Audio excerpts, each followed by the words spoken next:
চট্টগ্রাম বন্দরকে বাদ দিয়ে অর্থনীতির অগ্রগতি সম্ভব নয় বলেন প্রধান উপদেষ্টা। কর্মক্ষমতা বাড়ানোর তাগিদ। প্রধান উপদেষ্টার আশপাশের মানুষের নির্বাচন বিলম্বের ছক কষছেন, অভিযোগ জয়নাল আবেদিনের ষড়যন্ত্র প্রতিহতের আহ্বান। ঢাবি শিক্ষার্থী এবং ছাত্রদল নেতা সাম্য হত্যার বিচার দাবিতে উত্তাল ক্যাম্পাস, উপাচার্যের পদত্যাগ দাবি, জড়িত সন্দেহে ৩ জন গ্রেপ্তার। এবং নিবন্ধন ফিরে পেতে জামায়াতের আপিল শুনানি শেষ, রায় ১ জুন। ডাক্তার জুবাইদা রহমানকে জামিন দিলেন হাইকোর্ট।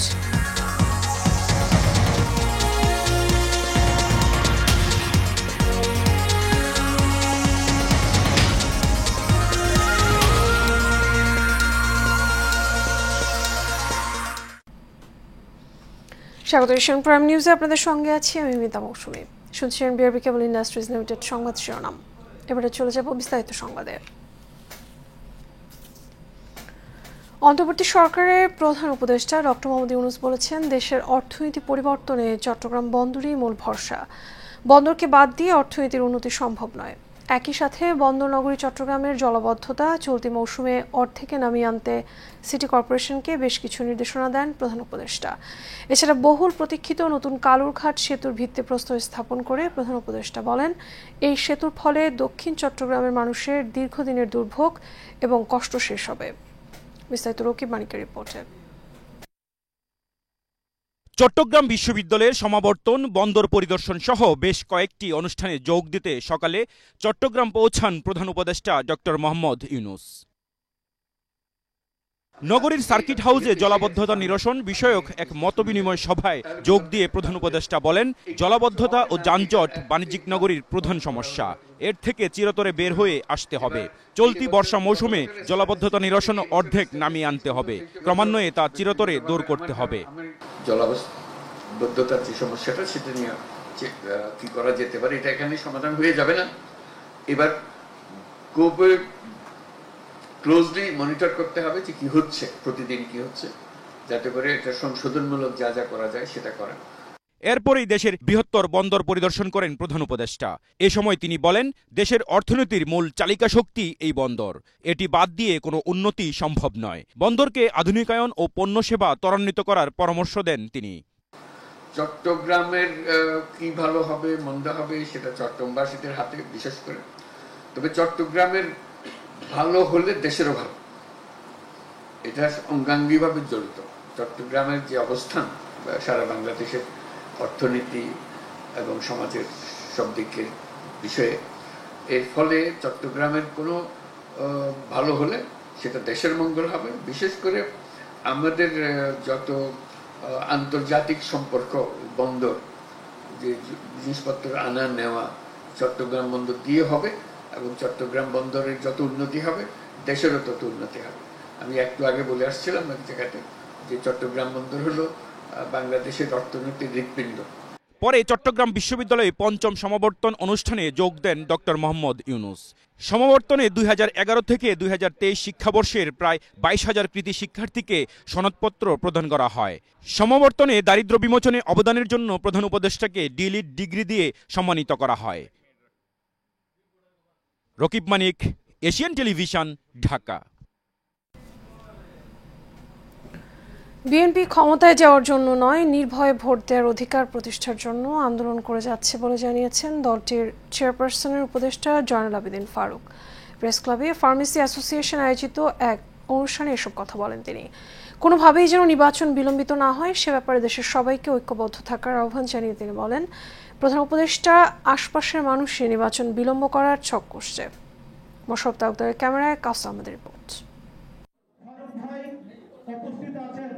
ভোটের অধিকার থেকে দীর্ঘ সময় ধরে বঞ্চিত দেশের মানুষ, ফলে বিভিন্ন সংগঠন থেকে দাবি উঠছে দ্রুত নির্বাচনের। সেই দাবির আলোকে জাতীয় প্রেস ক্লাবে নির্বাচনী রোডম্যাপ ঘোষণার দাবিতে আলোচনা সভার আয়োজন করে ফার্মেসি অ্যাসোসিয়েশন। অনুষ্ঠানের প্রধান অতিথির বক্তব্যে বিএনপি চেয়ারপারসনের উপদেষ্টা জয়নাল আবেদিন ফারুক বলেন, ক্ষমতায় যেতে নয়, মানুষের অধিকার আদায়ের জন্যই বিগত বছরগুলোতে হত্যা, নির্যাতন, জেল জুলুমের শিকার হয়েছেন বিএনপি নেতারা। 16 বছর যারা আন্দোলন করেছে, জুলাই বিপ্লবে যারা এই আন্দোলনের শরিক হয়ে আত্মহতি দিয়েছে, তাদের দাবি একটি নির্বাচন।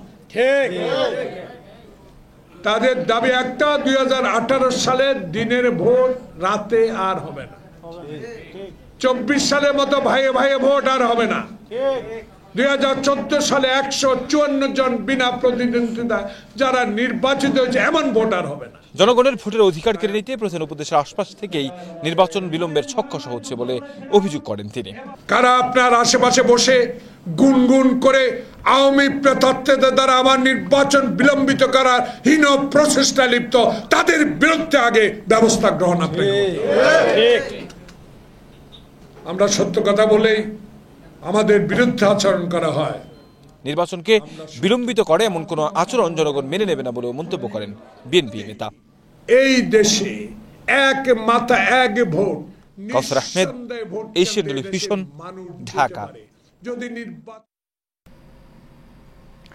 ঢাকা বিশ্ববিদ্যালয়ের শিক্ষার্থী এবং ছাত্রদল নেতা শাহরিয়ার আলম শাম্মের হত্যার বিচার দাবিতে উত্তাল হয়ে উঠেছে বিশ্ববিদ্যালয় ক্যাম্পাস। ছাত্রদলের ডাকে রাজু ভাস্কর্যের সামনে জড়ো হন শত শত শিক্ষার্থী।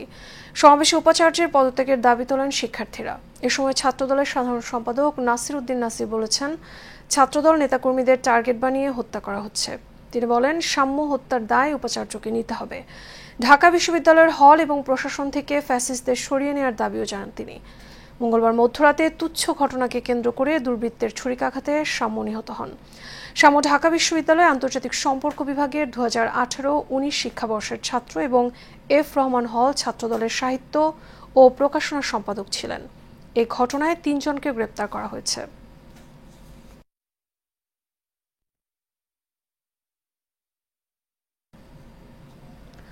সত্তর শতাংশ আবাসন ভাতা সহ 3 দফা দাবি নিয়ে জগন্নাথ বিশ্ববিদ্যালয়ের শিক্ষার্থীদের মার্চ টু যমুনা কর্মসূচিতে বাধা দিয়েছে পুলিশ। এ সময় টিয়ারশেল এবং সাউন্ড গ্রেনেড নিক্ষেপ করে ছাত্রদের ছত্রভঙ্গ করে দেওয়া হয়। এতে অন্তত 20 জন আহত হয়েছেন।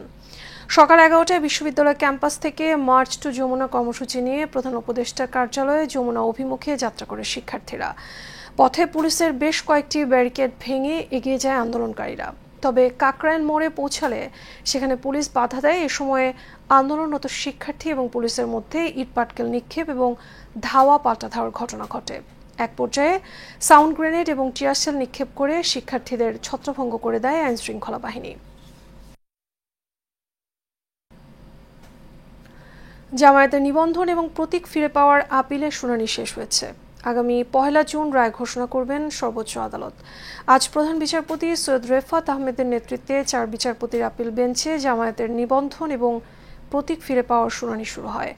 নিবন্ধন শুনানিতে আইনজীবী বলেন, হাইকোর্ট জামায়াতের নিবন্ধন বাতিল করে বিচার বিভাগকে রাজনীতিকরণ করেছে। শুনানি শেষ করে রায়ের জন্য 1 জুন দিন ধার্য করেন আপিল বিভাগ। রায় জামায়াতে ইসলামী নিবন্ধন এবং প্রতীক ফিরে পাবে আশাবাদ ব্যক্ত করে আইনজীবী শিশির মনির বলেন, দাড়িপাল্লা প্রতীকের রাজনৈতিক দাবিদার জামায়াত।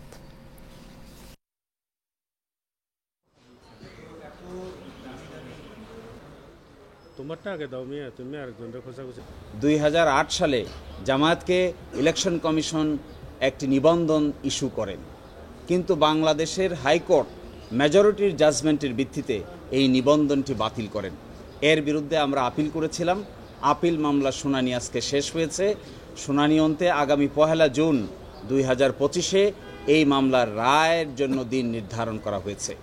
আজকে আদালতে মূলত আমরা বলেছি যে জামায়াতের রেজিস্ট্রেশন প্রক্রিয়াটা বাতিল করার মাধ্যমে এবং কেয়ারটেকার গভর্নমেন্ট সিস্টেম বাতিল করার মাধ্যমে পলিটিসাইজেশন অব জুডিশিয়ারি করা হয়েছে, অর্থাৎ বিচার বিভাগকে রাজনীতিকীকরণ করা হয়েছে। এসেতে শেষ করবো এশিয়ান প্রাইম নিউজ। তারিখ বিআরবি কেবল ইন্ডাস্ট্রিজ লিমিটেড সংবাদ শিরোনামগুলো জানাবো আরও একবার।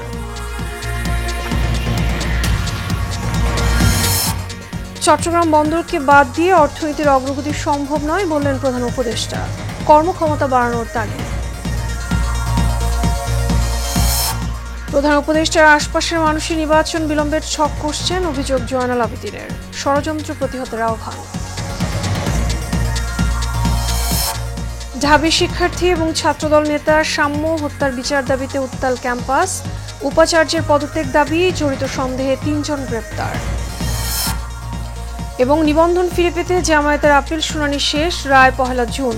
ডাক্তার জুবাইদা রহমানকে জামিন দিলেন হাইকোর্ট।